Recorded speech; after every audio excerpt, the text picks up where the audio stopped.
Sebelum Islam hadir di Nusantara, ritual puasa sudah dilaksanakan oleh bangsa yang hidup di Nusantara. Apakah saat Islam hadir berpengaruh terhadap ritual tersebut?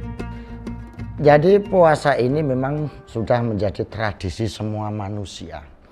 Sebelum agama-agama formal turun, maka masyarakat di daerah-daerah tersebut sudah memiliki tradisi puasa, baik di Timur Tengah, di Nusantara maupun di tempat-tempat lain. Maka kalau kita cermati firman Allah itu yang mengatakan, A'udzubillahi minasyaitonirrajim, ya ayyuhalladzina amanu kutiba alaikumusiyam kama kutiba alal ladzina min qablikum. Al-Qur'an di sini menegaskan diwajibkan atas kamu berpuasa sebagaimana diwajibkan atas kaum-kaum sebelum kamu. Artinya di masyarakat Arab Timur Tengah pada saat itu juga sudah tradisi puasa. Para nabi-nabi dahulu juga sudah mengajarkan tradisi puasa. Di Nusantara juga terjadi hal yang sama. Kalau sebelumnya dinamakan upawasa. Upawasa itu adalah tradisi membersihkan diri, tradisi mensucikan jiwa dengan melakukan laku-laku mencegah makan dan minum dan lain sebagainya itu. Jadi di Nusantara ini, di agama lokal, saya ambil satu contoh misalnya keyakinan Kapitayan.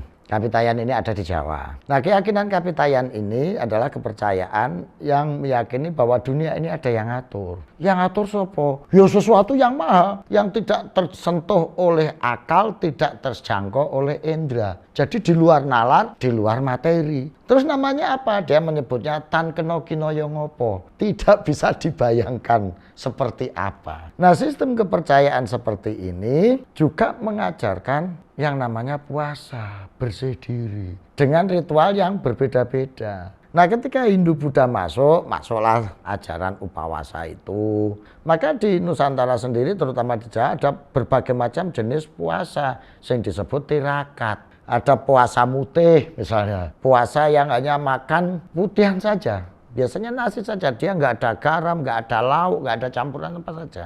Ada puasa ngerowot. Ngerowot ini hanya makan buah-buahan. Nasi, lauk, ikan, enggak boleh. Ada puasa nyirik itu hanya ngurangi tapi makanan-makanan tertentu. Nah, ada puasa mati geni misalnya. Dan lain sebagainya. Berbagai macam bentuk-bentuk ritual berpuasa. Arab juga sama, guys. Sebelumnya juga ada tradisi puasa yang sampai berhari-hari sampai dan lain sebagainya. Oleh Islam kemudian ini disederhanakan, ditertibkan hanya pada 1 bulan Ramadan saja dan waktunya dibatasi dari terbitnya fajar shidik sampai terbenamnya matahari. Bayangan saya ini adalah bentuk kemurahan Allah, saya kira, supaya puasanya nggak terlalu menyiksa diri, puasanya nggak terlalu berat. Sebelum Islam ini masuk di puasa Ramadan, agama-agama yang masuk ke Nusantara juga sudah mengajarkan puasa, baik Hindu, Buddha, Taoisme di sini gitu ya. Bahkan di Nasrani juga mengajarkan adanya puasa dengan format-format dan bentuk-bentuk yang berbeda secara ritual.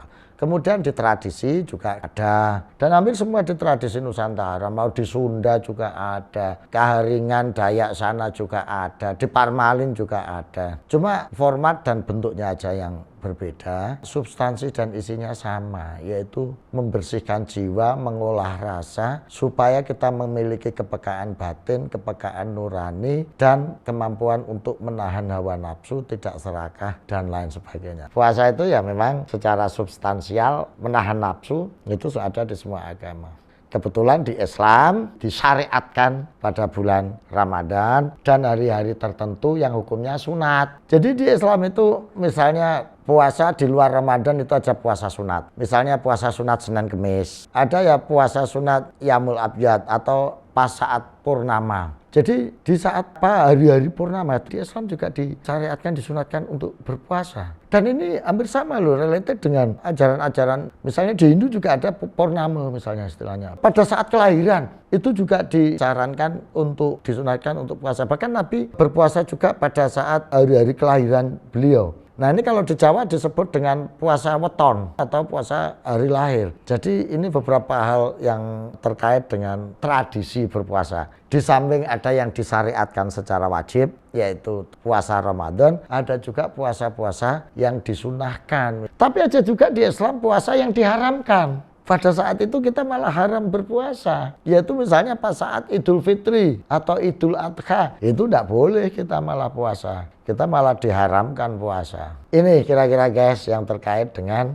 kewajiban atau ritual menjalankan ibadah puasa. Terutama yang untuk umat Islam. Atau yang secara antropologis, sosiologis di masyarakat. Fungsinya sama. Tapi format, bentuk ritualnya saja yang berbeda, serta posisi hukumnya saja yang berbeda.